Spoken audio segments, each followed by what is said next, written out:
É o que a gente vai entender agora com o médico dermatologista Januário Júnior, que vai conversar com a gente ao vivo. Doutor, bom dia, seja bem-vindo ao Conexão. Olá, bom dia, obrigado pelo convite.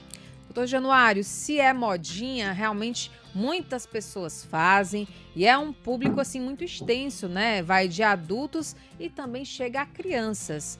De fato, tem algum tipo de risco, né, de exposição, porque a gente está falando de um químico, né, que vai descolorir ali o cabelo. Sim, principalmente nas crianças, né, a gente observa que o risco ele é ainda maior. Primeiro porque a pele da criança, ela é bem mais sensível, né? Ela não as barreiras que normalmente a nossa pele possui, inclusive através da proteção da própria oleosidade da pele, que é maior no adulto, isso a criança não possui. Então ela vai estar mais exposta à ação desse produto químico, que pode gerar mais irritação. Além disso, o sistema imunológico da criança ele não está totalmente bem formado. Então, a exposição a esses agentes químicos pode facilitar o desenvolvimento de uma eventual alergia, uma irritação no couro cabeludo, né? A criança se sensibilizar a algum componente químico ali né, que vai ser utilizado para descolorir o cabelo, e aí ela passar a desenvolver alergias futuras na fase adulta, né? Além disso, o cabelo da criança, ele é mais fino, ele é mais frágil do que o cabelo do adulto. Então, ele vai estar mais suscetível àquela questão da quebra dos fios, né? Que pode acontecer quando se aplica produto químico no couro cabeludo. Eu acho que o senhor até acabou de responder a pergunta de uma ouvinte telespectadora, a dona Maria, lá do centro, que ela perguntou aqui, tem problema pintar o cabelo de luzes de crianças de 5 anos? Então, teria todos esses cuidados e a criança acaba podendo desenvolver várias alergias ou até a questão da estrutura do cabelo, né, doutor? Exatamente. Não é recomendado, né, a gente fazer esse tipo de procedimento em crianças, principalmente se for assim, abaixo dos 12 anos, né, o risco é ainda maior. Tá? Se eventualmente for feito, né, o ideal é esperar pelo menos para que a criança, né, atinja essa fase da adolescência, né, acima dos 12 anos. Porque senão realmente pode ocorrer esses riscos. Na verdade, esses riscos podem Para ocorrer todas as também em idades adultos. também? Em outras idades também pode ocorrer esse problema, né? Não é simplesmente em crianças. Mas nas crianças o risco é ainda maior por conta desses fatores, né, que a gente mencionou. A pele é mais sensível, a pele ainda não tem todas aquelas proteções que a pele do adulto tem, e o próprio cabelo, a própria fibra do cabelo, ela é mais frágil, o cabelo é mais fino, então ele vai estar mais sujeito à quebra do fio, né?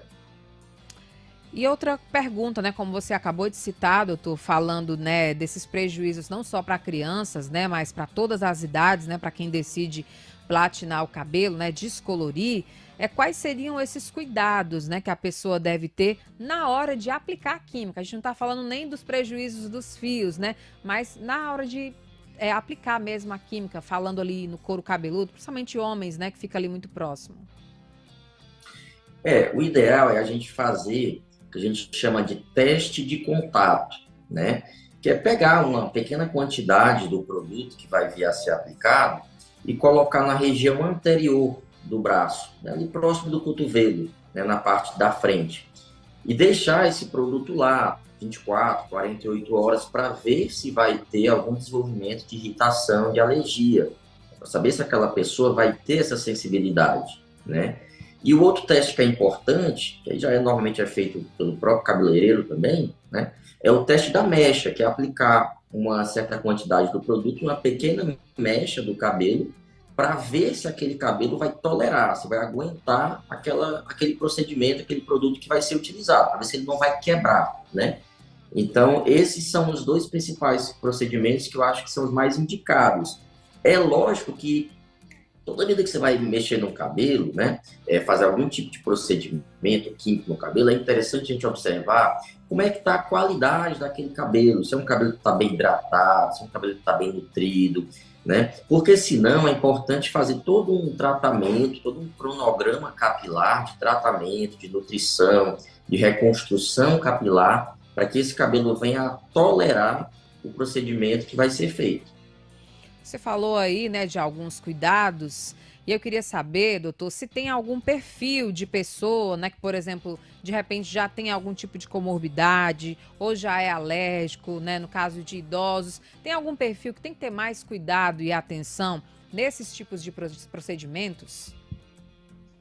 Sim, pessoas que já têm algum tipo de doença do couro cabeludo, às vezes já tem uma dermatite, uma caspa, ou alguma alteração, algum tipo de alopecia, enfim, já tem alguma predisposição, alguma alteração, alguma lesão na pele, tem que ter um cuidado redobrado, né? Esses produtos, eles nunca vão poder ser aplicados se o couro cabeludo não estiver totalmente saudável, né? Se for observada a presença de alguma ferida, a presença de alguma irritação, alguma descamação, já não é aconselhado fazer, né?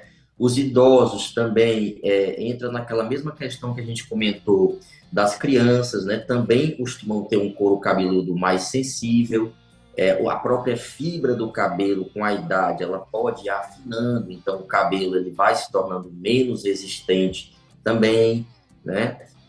Então, são realmente situações que a gente tem que ter um pouco mais de cuidado, são perfis de pacientes que a gente tem que ter um pouco mais de cuidado. Os pacientes também que já têm algum histórico de alergia também precisam ter mais cuidado, né?